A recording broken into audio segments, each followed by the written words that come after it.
Bonjour et bienvenue à vous dans cette édition de votre journal de 15 heures. Mais avant, nous aimerions bien sûr vous souhaiter une très bonne fête de la Eid al-Fitr pour tous les Djiboutiens ainsi que pour tous les musulmans du monde entier. Comme pour la majorité des pays musulmans, la Eid al-Fitr a été observée aujourd'hui et plusieurs sites ont été retenus, bien sûr, pour la prière de la Eid al-Fitr. Et dans l'actualité internationale, un village anéanti par un immense glissement de terrain en Chine. C'est donc les titres qui vous seront développés dans cette édition. Merci à vous de nous rejoindre et encore une fois, bonne fête. Comme pour la majorité des pays musulmans, la Eid al-Fitr a été célébrée ce dimanche à Djibouti, moment privilégié de retrouvailles familiales, de convivialité, de tradition. La Eid al-Fitr revêt pour les Djiboutiens une signification particulière. C'est l'occasion d'opérer un retour aux sources et d'initier plus particulièrement les enfants aux valeurs d'échange et de partage, mais débutant par la prière collective. D'ordinaire donc, c'est dès 5 heures du matin et après la prière de l'aube, suivi d'un petit déjeuner au pouce, que les habitants de la capitale se rendent au Messala pour effectuer la prière collective de cette journée de la Eid al-Fitr, marquant la fin du mois béni du Ramadan. Vêtus donc de vêtements neufs, les fidèles djiboutiens issus des différentes composantes de la population se sont précipités donc aujourd'hui sur le terrain aménagé pour la Salat al-Eid, répétant les takbirs des imams et des ulama. Et parmi ces sites, la Messala du terrain Aoulet de la commune de Razdika, où le chef de l'État, Ismaël Omar Guelleh, avec à ses côtés les fidèles, a pris part à cette prière collective.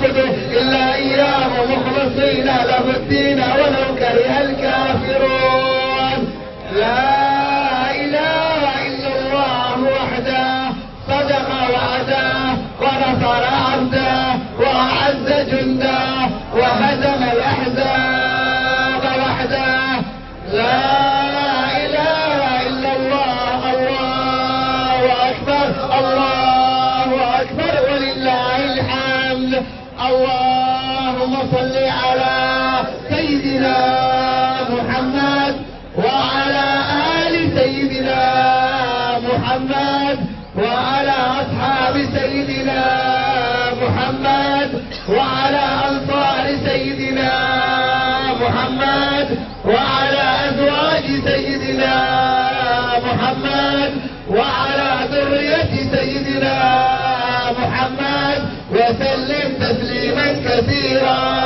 الله أكبر الله أكبر الله أكبر الله أكبر. الحمد لله رب العالمين الرحمن الرحيم مالك يوم الدين أنعمت عليهم غير المغضوب عليهم ولا الضالين.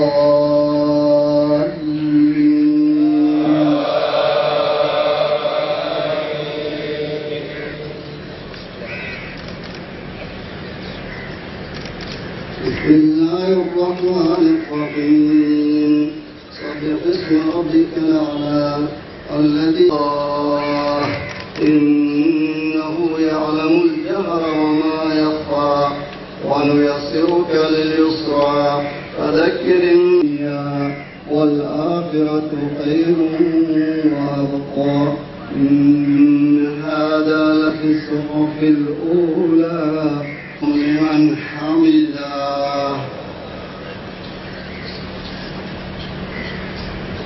الله أكبر.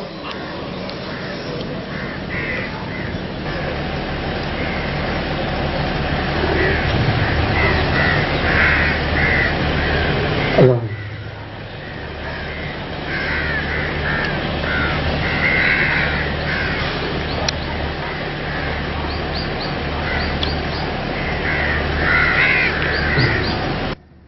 أحل عليكم رضواني أحل. Et comme à l'accoutumée à la fin de la prière de la Eid, l'imam ou les ulama présents ont estimé bien sûr des prêches sur les bienfaits bien sûr du mois béni du Ramadan et l'occasion bien sûr de ces retrouvailles pour l'occasion de la Eid al-Fitr. Et comme à l'accoutumée, dès la fin de la prêche qui s'est clôturée par la dua et les invocations, les fidèles se sont passés les accolades et les salutations tout en exprimant les vœux de bonne fête à leurs compatriotes.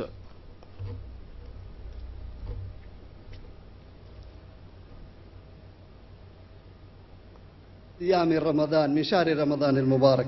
أيها الأحبة، كلنا يطمع في رضا الرحمن أن نكون يوم القيامة مع الذين أنعم الله عليهم من النبيين والصديقين والشهداء والصالحين وحسن أولئك الرفيقا. أسأل الله العلي القدير أن نكون من الذين يجنون من ثمار الجنة ويقال لهم كلوا واشربوا هنيئا اليوم الطعام حلال كلوا وفي الآخرة وفي الجنة كلوا واشربوا هنيئا بما أسلفتم في الأيام الخالية. الله أكبر الله أكبر ولله الحمد. الله أكبر الله أكبر الله أكبر لا إله إلا الله. الله أكبر ولله الحمد. الله أكبر كبيرا والحمد لله كثيرا وسبحان الله بكرة وأصيلا. لا إله إلا الله لا نعبد إلا إياه مخلصين له الدين ولو كره الكافرون. لا إله إلا الله وحده صدق وعده ونصر عبده وأعز جنده وهزم الأحزاب وحده. لا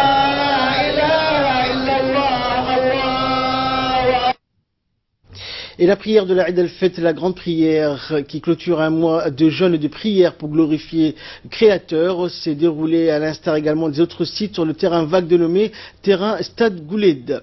Ce grand espace en terre plein a accueilli des centaines de fidèles, sinon plus venus des alentours ou ailleurs pour prier en masse ou en communion solidaire, unis et égaux devant Dieu. Cette prière traditionnelle sur le terrain du Stade Gouled s'est déroulée sous l'égide du ministère des Affaires musulmanes, de la Culture et des biens Warf.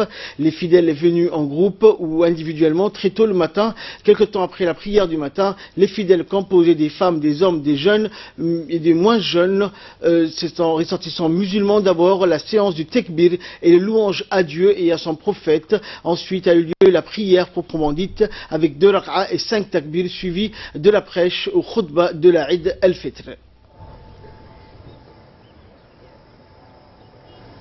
المحزونين واقض الدين عن المدينين واشف مرضانا ومرضى المسلمين. اللهم اقسم لنا من خشيتك ما تحول به بيننا وبين معصيتك ومن طاعتك ما تبلغنا به جنتك ومن اليقين ما تهون به علينا مصائب الدنيا. Prière également cette fois-ci dans la 3e commune de la capitale. Il s'agit de Balbala où les fidèles jeunes et moins jeunes qui ont jeûné durant un mois ici se retrouvent lors de cette prière pour commémorer la fin du mois béni du Ramadan sur le site aménagé à cet effet de la commune de Balbala.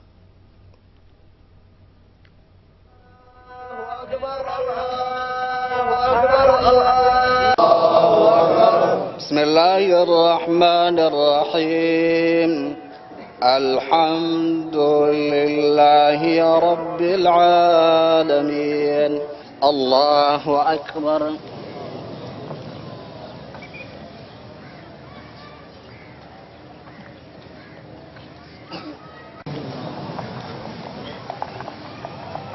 الله أكبر.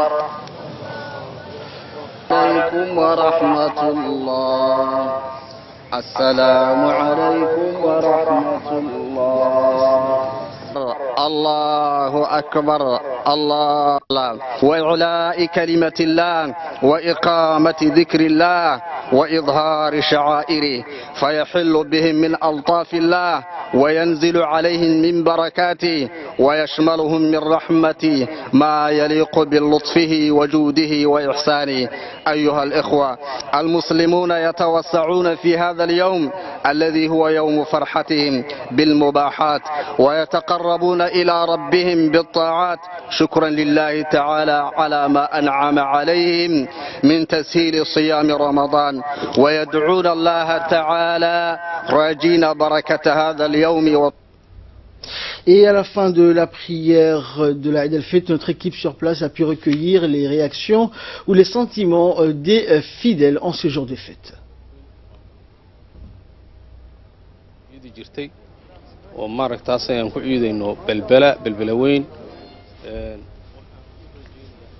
meel kastay joogaan caafimaad iyo cimri dhalad midda kale dalkeenna allaha noo barwaaqeeyo caalamkeenna allaha nabad noogu daayo afarta jirka ilaahay sanadka sanadkiisa ilaahayna gaarsiiyo barwaaqiyo bashbash ilaahay aan ugu gaarsiiyo midda kale halkan waxaan ka salaamayaa madaxweynaheena jamhuuriyadda Djibouti isagiyo uradiisaba caafimaad iyo cimri dhalad allaha ku gaarsiiyo sanadka sanadkiisa.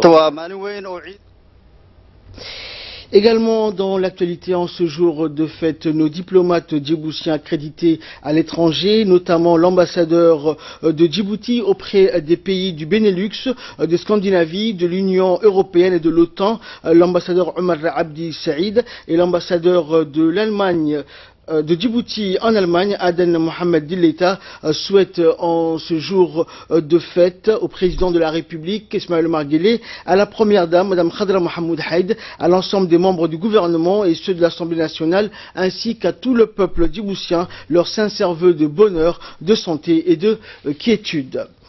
Également dans l'actualité, la fête de la Eid al-Fitr est une fête religieuse qui clôture la fin du mois béni du Ramadan, mais aussi une fête des enfants. Jeunes et moins jeunes se sont donc levés tôt ce matin pour enfiler leurs habits tout neufs qui leur ont été achetés par la famille. La majorité de ces jeunes se sont donc rendus dans les différents stands de jeux pour passer un moment agréable entourés des parents ou des amis qui ont partagé un moment de joie et de bonheur. Et à l'instar des enfants, les personnes âgées ou les grandes personnes ont également fêté dignement la fête de la Eid al-Fitr aujourd'hui. Nous les avons rencontrés ce matin dans les stands de jeux ou chez eux. La majorité des instructions ont souhaité à l'ensemble de la communauté musulmane et à tous les Djiboutiennes, surtout au président de la République et à la première dame, des fêtes, des bonnes fêtes et bien sûr plein de bonheur et de prospérité.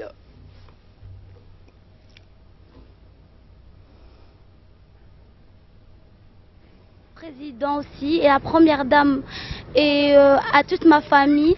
Enfin, voilà, je vous souhaite plein de bonheur, la réussite et tout ce que vous voulez dans cette vie. Bonne fête et voilà. Bonne fête du 40e anniversaire. Une très bonne ambiance, très conviviale en cette fin de mois de Ramadan. Je souhaiterais meilleurs vœux à toute la population djiboutienne. Et au premier lieu, le chef de l'État et président de la République, Al-Hajj Ismaël Omar Guelleh, et à toute la population djiboutienne. Un événement exceptionnel, nos 40 ans d'indépendance et la fête de la Eid al-Fitr. Je souhaite meilleurs vœux pour le président de la République et sa famille, ainsi que tous les Djiboutiens, tous les musulmans. Je souhaite bonne santé, prospérité, paix, Inch'Allah. Autre nouvelle du pays, le chef d'état-major de la gendarmerie nationale, le colonel Zakaria Hassan Aden, a reçu donc hier après-midi le général Benjamin Adams, adjoint au commandant de la garde nationale du Kentucky, au centre d'instruction Cheikh Moussa, au PK23. Et après le traditionnel passage en revue des troupes, le colonel a fait une visite guidée du centre d'instruction. En premier lieu, donc, ils se sont rendus au chantier au sein du centre. Ensuite, ils ont visité la salle de simulation en cas de prise d'otage, les salles des cours et les futurs amphithéâtres qui est en cours de finition, qui ont été également visités par la délégation. Le général Adams a été bien reçu et a reçu également les explications du colonel Zakaria Hassan Aden sur le fonctionnement et la composition du centre d'instruction de la gendarmerie nationale de Cheikh Moussa au PK23.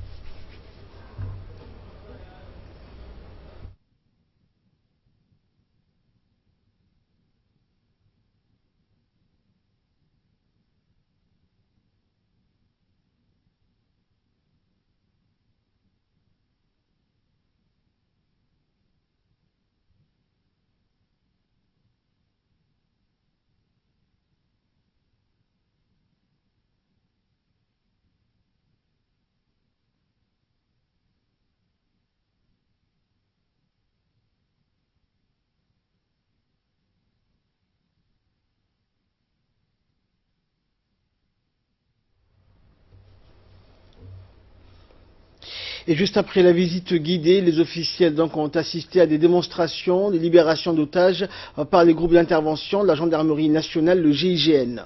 Le GIGN, qui est une unité d'élite de la gendarmerie nationale, est spécialisée dans la gestion de crise dans plusieurs domaines, à savoir la lutte contre le terrorisme, la libération d'otages, entre autres. Il s'agit bien entendu du groupement d'intervention de la gendarmerie nationale qui a la confiance des plus hautes autorités du pays dans l'accomplissement de ces activités à haut risque. Après le GIGN, l'escadron du maintien de l'ordre a également fait des démonstrations devant les officiels. Le général a apprécié les techniques et l'efficacité de la gendarmerie nationale. Et enfin, la visite s'est clôturée par un pot de rafraîchissement. En cours du pot, une projection a été faite pour présenter l'historique de l'institution.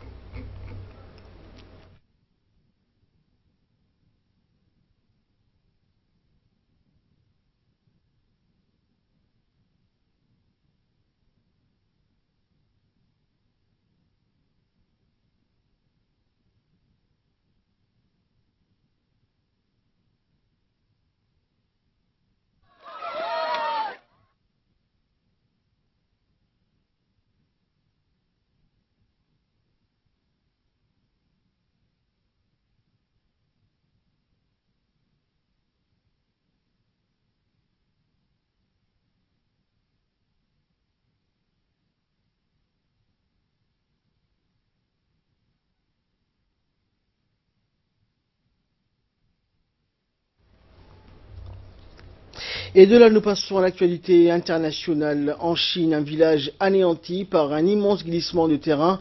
Des fortes précipitations ont provoqué donc samedi à Xinmo l'effondrement d'un pan de montagne envahissant les habitants sous plusieurs dizaines de tonnes de roches. Un glissement de terrain donc a anéanti le village de Xinmo dans le sud-ouest de la Chine, laissant craindre un bilan humain élevé. L'effondrement d'un pan de montagne s'est produit donc ensevelissant une soixantaine de maisons pendant que leurs occupants dormaient, selon des responsables locaux de la province du Sichuan. Les dépouilles d'au moins 15 personnes avaient été extraites samedi soir, selon l'agence officielle Chine Nouvelle, citant les services de secours. 112 habitants étaient toujours recherchés, ont annoncé les autorités du comté du Muaxian. Quelques personnes ont pu être extraites des décombres, comme Diao Dashai, qui a survécu avec son bébé. Il a expliqué aux journalistes de la chaîne CCTV que les pleurs de son enfant l'avaient forcé à se lever quelques minutes avant la catastrophe, lui donnant le temps de se mettre à l'abri. Les secours se sont vite organisés. Près de 2000 personnes sont arrivées sur place, des policiers, des militaires, des civils et des pompiers, accompagnés de chiens qui reniflaient les décombres à la recherche de survivants. Et enfin, environnement, Macron pour un pacte mondial, vers un pacte mondial pour l'environnement. Hier donc à Paris, Laurent Fabius, l'ancien président de la COP21, et Ban Ki-moon, l'ex-secrétaire général des Nations Unies, ont remis au président français un projet destiné à ancrer la protection de l'environnement dans le droit international. Un projet préparé par des juristes et qu'Emmanuel Macron s'est engagé à défendre à l'ONU. Personne ne peut dignement aujourd'hui prétendre lutter avec efficacité contre le terrorisme pour la paix devant le monde en ne s'attaquant pas à la guerre contre le réchauffement climatique. J'ai donc essayé de convaincre certains de mes collègues qu'il en était ainsi. J'ai échoué avec quelques-uns, vous vous en êtes aperçus. Après la décision de Donald Trump de désengager les États-Unis de l'accord de paix de Paris sur le climat, ce projet de pacte mondial tend à remettre la protection de la planète au cœur du débat. L'idée est notamment de pouvoir faire condamner des États qui ne respecteraient pas les principes de protection de l'environnement agréés au niveau international. Mais encore faut-il que ce pacte soit un jour adopté par tous les pays de la planète. C'est ainsi que prend fin cette édition. Merci à vous de nous avoir suivis. Restez avec nous. Nous retrouvons Ali Abdillahi pour le Focus dans quelques instants.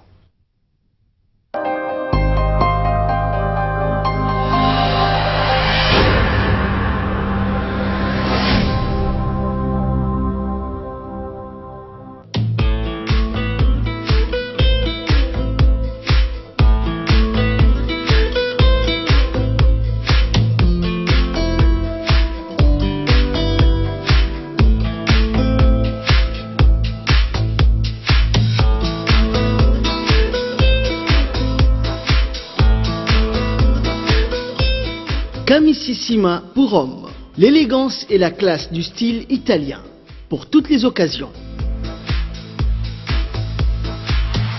Camississima chez Svams.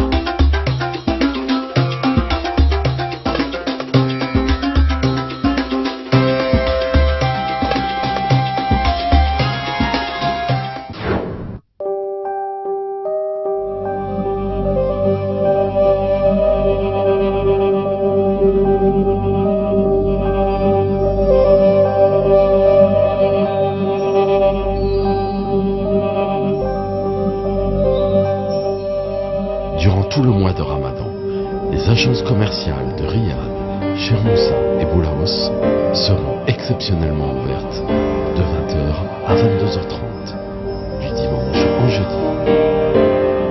À l'occasion de la célébration du 40e anniversaire, Djibouti Telecom offre à chaque client ADSL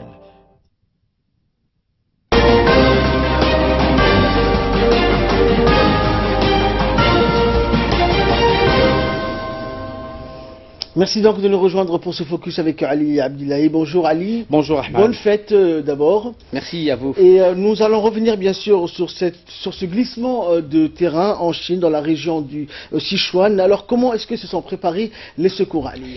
Eh bien donc pour être clair, les images donc de l'actualité internationale nous ont montré donc les grandeurs de ce fait et de cette catastrophe. C'était donc l'arrivée de la nuit et une pluie constante qui ont compliqué donc la tâche des sauveteurs, réduisant ainsi donc les chances de retrouver des survivants, car les personnes disparues sont ensevelies sous plusieurs dizaines de tonnes de roches. C'est ce qu'a donc annoncé des responsables du sauvetage donc à la télévision chinoise. Le gouvernement de la province de Sichuan qui a déclenché donc un plan d'urgence à l'heure actuelle estime que c'est 8 millions de mètres cubes de roches et de terre qui se sont abattus sur le village. Donc c'est l'équivalent de 2 tours du Wall Street Center. Les experts donc qui se succèdent sur le plateau de la chaîne chinoise de la CCTV attribuent donc la cause de la catastrophe à la pluie, Ahmed, qui s'est abattue donc sur la région ces derniers jours. Et des glissements de terrain surviennent régulièrement, on le sait, en Chine, dans les zones rurales et montagneuses de la Chine en particulier, en cas de fortes précipitations. Pour vous dire donc la différence ici et la taille et la magnitude de la catastrophe, c'est le plus gros glissement de terrain qui s'est produit ici donc au Sichuan depuis le séisme de Yunchuan il y a 9 ans. C'est ce qu'a annoncé donc un responsable local des secours. Ce tremblement de terre, on le sait, avait provoqué la mort de près de 90 000 personnes dans le Sichuan. Merci Ali pour toutes ces explications et ces précisions. Merci à vous de nous avoir suivis. Nous vous souhaitons à tous et à toutes de passer des très agréables fêtes de la Eid al-Fitr où que vous soyez et restez avec nous, le programme continue.